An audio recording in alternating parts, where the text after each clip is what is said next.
인간이 살아가면서 중요한 지수들이 있습니다. 첫 번째가 지성지수죠. IQ가 있죠. 여러분들 혹시 200이 넘으시는 분 계세요? IQ가? 예. 그럼 뭐 우리가 100은 넘으니까 다 IQ는 거기서 거기고, 그죠? 두 번째는 감성지수, EQ라고 합니다. 세 번째가 바로 역경지수, AQ다라는 것이죠.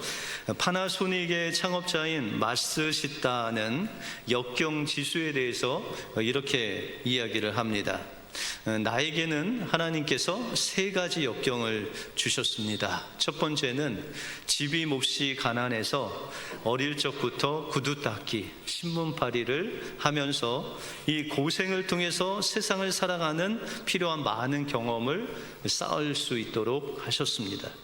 두 번째는 태어날 때부터 몸이 몹시 약해서 항상 운동에 힘써왔기 때문에 건강을 이 운동을 통해서 유지할 수 있었고, 세 번째는 초등학교를 다니지 못했기 때문에 모든 사람들을 다 스승으로 여기고 누구에게나 물어가며 배우는 일을 게으르지 않았다. 그렇게 고백을 합니다. 이는 세 가지 역경이 있었지만 그것을 고생으로 여기지 않고 하나님이 주시는 그 믿음을 가지고 그것을 극복했을 때 하나님께서 더 좋은 것으로 인도하셨다라는 것이죠. 미국의 커뮤니케이션 박사인 폴 스톨츠라는 분은 역경 앞에서 세 가지 유형의 사람들이 있다, 그렇게 이야기합니다. 첫 번째로 역경을 만났을 때 그냥 주저앉는 사람이 있고, 두 번째로는 어떤 방법을 써서라도 도망하는, 피하는 유형이 있고, 마지막으로는 역경이 올 때 당당히 그것을 지혜와 능력으로 맞서는 사람이 있다, 그렇게 이야기를 합니다. 여러분들은 어떤 유형입니까? 역경이 오면 무조건 주저앉으십니까? 아니면 어떻게든지 피하고 봅니까? 아니면 하나님이 주신 능력과 지혜로 그 역경에 정면 돌파하십니까? 우리 하나님을 의지하여 그 역경을 정면으로 돌파하면 하나님께서 그 역경보다 더 놀라운 은혜를 주실 줄 믿습니다.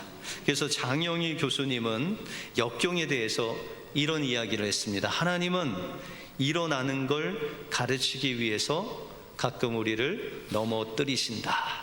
우리가 역경을 만나는 것, 하나님께서 우리를 일으켜 세우기 위해서 주시는 훈련이다 라고 말씀하고 있습니다. 그러므로 때때로 우리가 넘어지고 때로는 역경에 부딪힐 때 하나님이 나를 다시 일으키시려고 넘어뜨려 그렇게 훈련시키는구나 라고 생각하고, 날마다 그 역경을 하나님이 주신 지혜와 능력으로, 또한 위기를 극복하심으로 날마다 주님과 함께 승리하시는 여러분들의 삶이 되시길 주님의 이름으로 축복합니다. 오늘 본문을 통해서 하나님께서 주시는 꿈이 무엇이고 또 그 꿈을 어떻게 이룰 수 있는지, 그 꿈을 이루었을 때 하나님이 주시는 축복이 무엇인지 오늘 본문을 통해서 살펴보겠습니다. 먼저 하나님의 꿈은 우리에게 있는 특권을 내려놓을 때 하나님께서 이루십니다. 오늘 본문 앞부분에 보시면 요셉이 꿈을 꿉니다. 11 볕단이, 형제들의 볕단이 자기에게 절하는 꿈이죠. 또한 해와 달과 11별이 자기에게 절하는 그 꿈을 꾸게 됩니다. 그리고 이 요셉이 어려서 그런지 그 부모 앞에서, 형제 앞에서 이 꿈을 자랑하는 요셉의 모습을 우리가 볼 수 있다라는 것이죠. 그러면 이 요셉이 꾼 꿈의 내용은 무엇일까요? 하나님께서 이 요셉에게 주신 꿈의 진정한 내용은 애굽에서 이 형제들이 절하는 것도 그 꿈의 내용이지만, 우리가 창세기 15장에 보시면 아브라함이 하나님께 번제를 드립니다. 그런데 하나님께서 나타나셔서 이 아브라함에게 예언의 말씀을 하세요. 너의 민족, 너의 자손을 통해서 내가 나라를 만들겠다. 하나님의 나라를 만드는데, 그 나라를 만들기 위해서 너희 자손들을 애굽에서 400년 동안 계기되어서 그곳에 지내다가 이제 큰 민족을 이루어서 이곳으로 내가 인도하겠다, 그런 예언의 말씀을 합니다. 이 말씀은 이제 요셉을 통해서 야곱의 족속들이 애굽에 내려오고 400년 후에 거의 200만이 되어서 나라가 되어서 이제 이스라엘로 돌아오는 놀라운 하나님의 꿈을 이야기하는 겁니다. 이 꿈을 이루기 위해서 하나님께서 이제 요셉을 통해서 일하시는 그런 장면이 바로 오늘 본문 내용입니다. 오늘 본문 내용을 보시면은 이 야곱의 아들들이 세겜 땅에서 양을 쳤다. 여러분들, 세겜은요 약간 예루살렘에서 북쪽으로 한 100km 정도, 한 60마일 정도 올라가는 그 북쪽에 있습니다. 그런데 이 당시에 낮에는 날씨가 더웠기 때문에 이 형제들이 세겜이라는 땅에서 양을 치게 되었다라는 것이죠. 그런데 여러분들, 세겜하면 기억나는 곳이 있죠. 이 야곱의 딸 디나가 세겜의 추장 아들에게 이제 부끄러움을 당하고 이 디나의 오빠들이 그 원수를 갖게 되죠. 그래서 그들을 속이고 그들을 할례를 받게 하고 가장 고통스러울 때 남자들을 다 죽이는 그런 엄청난 일들을 행하게 됩니다. 그래서 이제 시간이 흘렀지만 이 야곱 아버지는 이 형들이 세겜에서 양을 치는 것을 걱정도 되고 그들이 허기도 질 것을 염려하여 이 요셉을 양식을 싸서 그들이 잘 있나 보내게 됩니다. 요셉은 그 당시 17살 나이로 이 먼 거리를 아버지의 명령에 순종하여 심부름을 갔다 올 정도로 그렇게 성실한 사람이었다라는 것이죠. 근데 이 세겜에 도착해 보니까 형들이 없어요. 왜냐하면 너무 더워서 더 북쪽으로 올라간 거죠. 북쪽으로 한 20km 떨어진 도달이 나는 곳에 이 형들이 양을 치고 갔다라는 이야기를 듣고 이 요셉이 형들을 찾아서 그곳에 가게 됩니다. 그런데 이 요셉이 오는 것을 보고 형들이 오늘 본문에 보시면 말하기를 꿈꾸는 자가 오는도다. 이것은 그냥 좋은 뜻으로 이야기하는 것이 아니라 그냥 속에서 악이 받쳐서 그냥 꿈꾸는 자가 온다, 그렇게 이야기를 하는 거죠. 그러면서 이 요셉을 죽일 음모를 가지고 요셉을 맞이하는 그 형들의 모습을 우리가 볼 수 있습니다. 여러분들, 형제들끼리 많이 싸우셨죠? 저는 좀 많이 싸웠습니다. 저 위에 있는 2살 위에 누님하고 많이 싸웠는데, 제가 중학교 올라갈 때 싸웠는데 누님이 코피가 났습니다. 그 이후에 제가 싸움을 멈췄습니다. 회개하고 돌아왔는데, 여러분들, 그럴 때는 뭔가 이렇게 말 한마디 해도 죽기 살기로 싸울 때가 있죠. 근데 정말 죽으라고 싸우진 않잖아요. 그랬다면 뭐 코피 나도 계속 싸울 텐데, 그 코피를 보고 제가 회개를 했는데, 여러분들, 이 야곱의 형들, 야곱의 자녀들, 요셉의 형들은요 정말 요셉을 죽기까지 미워했다. 그것을 행동으로 보여주는 그 형들의 악함을 우리가 볼 수 있다라는 것이죠. 그런데 왜 그렇게 요셉의 형들이 요셉을 싫어했냐? 그 첫 번째는 아버지의 편에 있습니다. 여러분들, 첫째는 첫째라고 사랑하시고 막내는 막내라도 사랑하시잖아요. 근데 그 중간에 있는 아이들은 그 부모님의 편애를 느낀다고 합니다. 그런데 이 야곱은요 그런 정도가 아니라 11번째 아들인 요셉을 그냥 대놓고 편애를 했다라는 것이죠. 그 대표적인 편애의 모습이 채색옷이에요. 오늘 채색옷을 요셉이 입고 형들에게 갔는데, 여러분들, 이 채색옷은 어떤 특징이 있냐면은 그 옷의 팔목이 길어요. 여기 손까지 내려와요. 근데 그 당시에 일을 하려면은 어떤 옷을 입었냐? 덥기 때문에 거의 반소매 정도의 옷을 입고 일을 하는 옷을 입고 다녔습니다. 그런데 요셉은 긴 소매를 잃었다는 것은 그는 일을 하지 않는 아들이었다라는 것이죠. 그래서 이 야곱은 요셉에게 일을 주지 않았어요. 그 형들 또 동생도 있었는데도 불구하고 그들은 다 보내면서 요셉은 일을 시키지 않았다. 그러면 어떤 일을 했을까? 그냥 심부름 정도. 여러분들 일이 힘들어요? 심부름이 힘들어요? 심부름은 노는 거잖아요. 그렇죠? 그런데 이런 특혜를 이 아버지가 요셉에게 주었다라는 것이죠. 그리고 이 요셉은 이런 특혜를 받으면 저 형들에게 미안한 마음을 가져야 되는데 꿈을 꾸고 그것을 대놓고 형들에게 자랑을 하는 좀 철딱선이 없는 어린아이와 같은 요셉의 모습을 우리가 볼 수 있다라는 것이죠.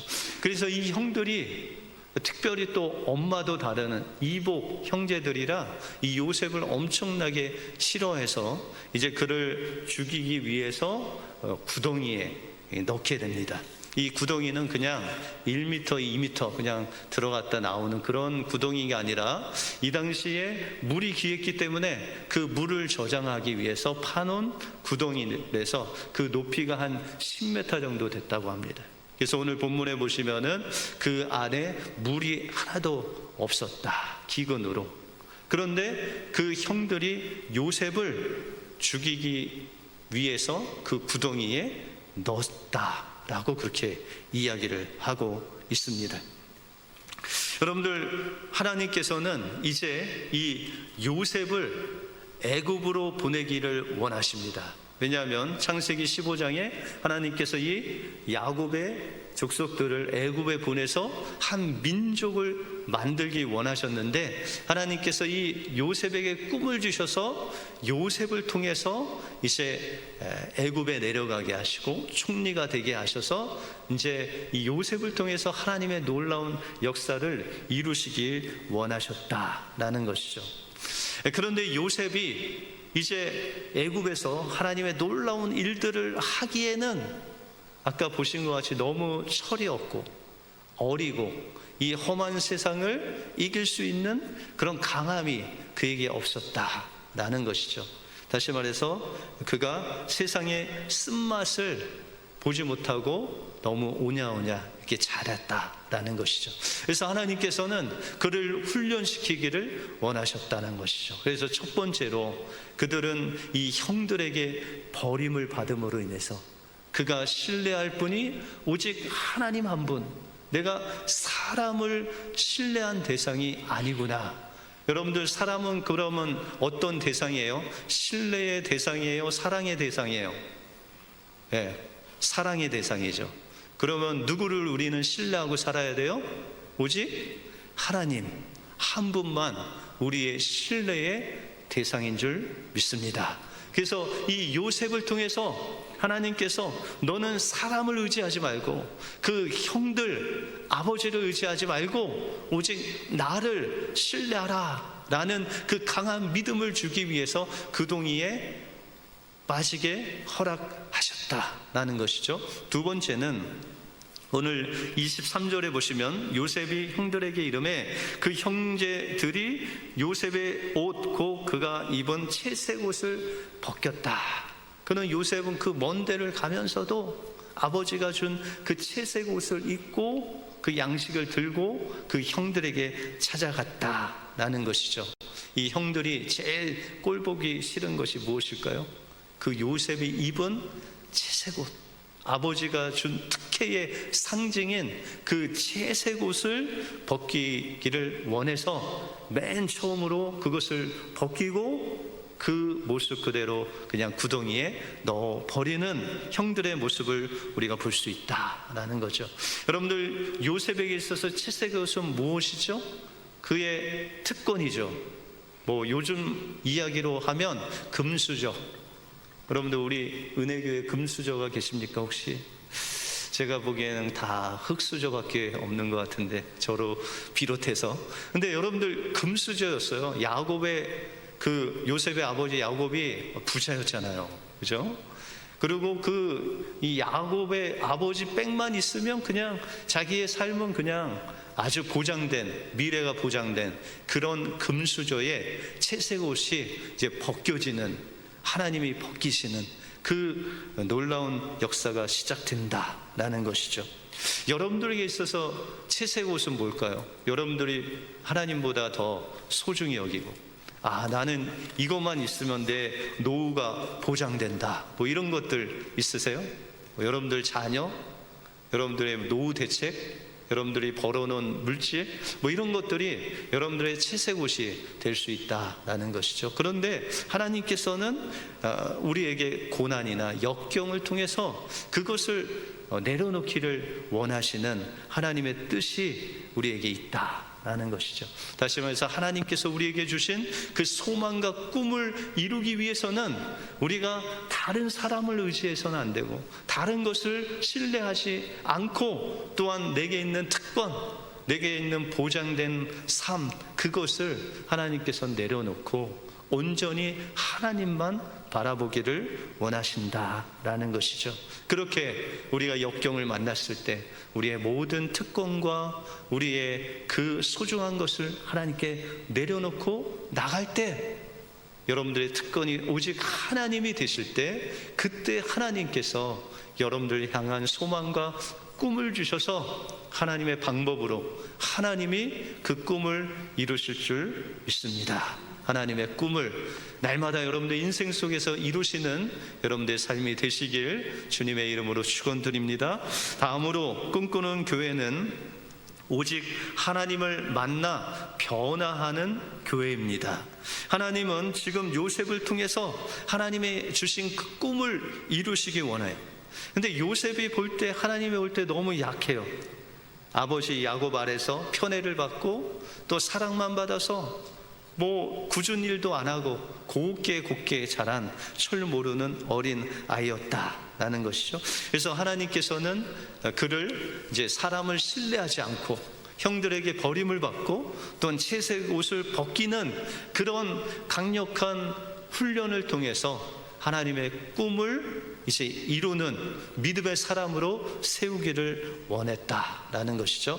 그런데 그에게 또한 엄청난 죽음의 그 시련이 닥칩니다. 그것은 바로 구덩이에 떨어진 거죠. 여러분들 한 10m라고 하면요, 거의 건물 3층 높이에서 떨어진 거예요. 그래서 이 요셉이 다칠 수도 있고, 뭐 그때 아주 청소년기라서 안 다칠 수도 있지만, 그곳에 들어갔을 때 요셉이 어떻게 했을까요? 예전에 제가 바닷가에 이렇게 놀러 갔는데 아버지가 이 수영 훈련을 시킨다고 깊은 곳에 데리고 가시더니 탁 놔뒀어요. 그래서 그때 그냥 허우적거리면서 살려고 그 바닷물을 얼마나 많이 먹었는지 몰라요. 그래서 그때 나오니까 이 배가 부르더라고요. 바닷물을 너무 많이 먹어서. 근데 그때 한 가지 제 소원은 그 물 속에서 빠져나가는 거. 그래서 물에 빠진 사람들이 지푸라기 하나라도 잡을 심령이라는 걸 그때 알았어요. 여러분들, 이 요셉이 그 심정으로 지금 구덩이에서 뭐 하고 있었을까요?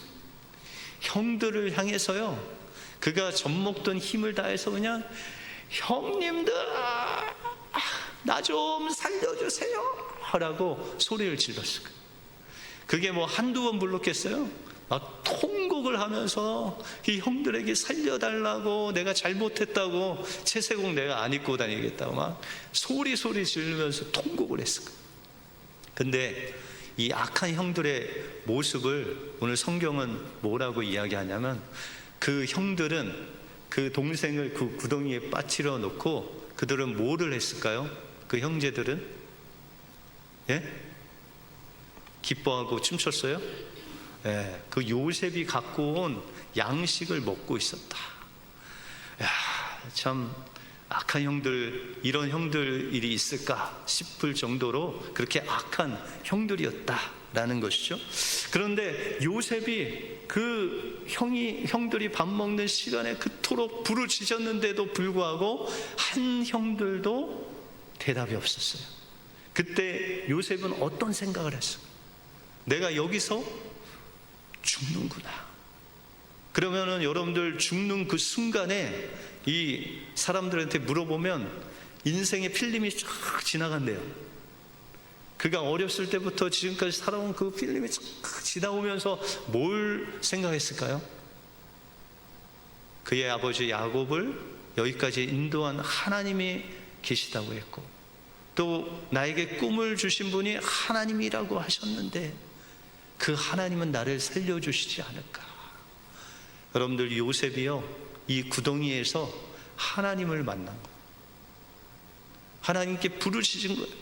하나님, 이번만 살려주시면 제가 하나님만 신뢰하고 살겠습니다.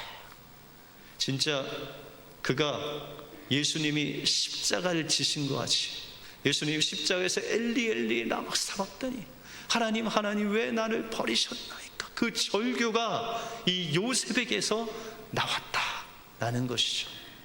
그런데 하나님께서 이 요셉의 그 부르짖음을 들어 응답하셔서 그를 그곳에서 건져내시죠. 그런데 그가 노예로 팔려갑니다. 그런데 여러분들, 이 창세기 37장에 요셉이 이스마엘 상인들에게 끌려가기 전 요셉과 그 끌려가서 보디발 장군의 노예로 살고 감옥의 죄수로 살고 또한 바로의 애굽의 총리가 되는 그 이후의 요셉의 모습과 여러분들 다를까요? 똑같을까요? 이 37장 전의 요셉은요, 아까 말씀드린 것 같이 철없는 어린아이와 같이 부모님의 사랑만 받은 그런 마마고이 같은 요셉이었어요. 그런데 이제 37장을 넘어가서 애굽의 요셉을 보면요, 우리가 정말 본받을 만한 요셉의 믿음을 우리가 볼 수 있어요. 그 37장 이후의 요셉의 삶을 보면 그가 노예 생활을 하는데도 슬퍼했다, 날마다 울었다, 이런 소리 하나도 없어요. 그를 통해서 보디발 장군집이 하나님의 복을 받았다, 은혜가 넘쳤다, 그의 삶이 형통했다. 보디발 장군 그 아내가 유혹할 때 그가 고백하기를 내가 하나님 앞에서 어떻게 득죄하리요 하면서 그는 그것을 뿌리치고 감옥행을 선택하는 믿음의 결단이 있는 요셉의 모습을 우리가 볼 수 있습니다. 그리고 그 요셉이 감옥에서 그 하나님의 은혜를 얻어서 그 죄수들을 신방하며 그들을 돌보는 성숙한 이 요셉의 모습을 볼 수 있다라는 것이죠. 그러면 어떻게 이 요셉이 이런 엄청난 변화가 있을 수 있었겠습니까? 바로 그가 구덩이에서 살아계신 하나님을 만나고 이제 하나님 없이는 그의 생명은 바로 하나님께 붙어있는 존재라는 것을 깨닫고 그 살아계신 그 주님을 귀로만 듣던 그 하나님을 이제 눈으로 보고 날마다 그가 어디에 있든지 하나님 앞에서 사는, 하나님과 동행하는 그 삶을 살았다라는 것이죠. 여러분들, 요셉의 꿈은 어디서부터 이제 시작될까요? 하나님의 그 꿈이 구덩이부터 시작되는 놀라운 역사가 일어나게 됩니다. 여러분들, 예수 믿고 변화되셨어요? 예수 믿기 전하고 지금하고 어떻게 똑같으세요? 그러면 여러분들 십자가를 경험해야 돼요. 이 구덩이를 경험하지 않으면, 다시 말해서 하나님을 내 인격적으로 눈을 보고 만나지 않으면 우리의 삶 속에 변화가 없다라는 것이죠. 그러므로 이 요셉은 급기야 바로의 꿈을 해석하고 총리가 되고 하나님의 놀라운 역사를 이루는, 하나님의 꿈을 이루는 귀한 하나님의 사람이 되었다라는 것입니다. 우리가 살고 있는 이 시대는 암울한 시대죠. 한국에 가니까 이 교회 다니는 것이 부끄러워졌어요.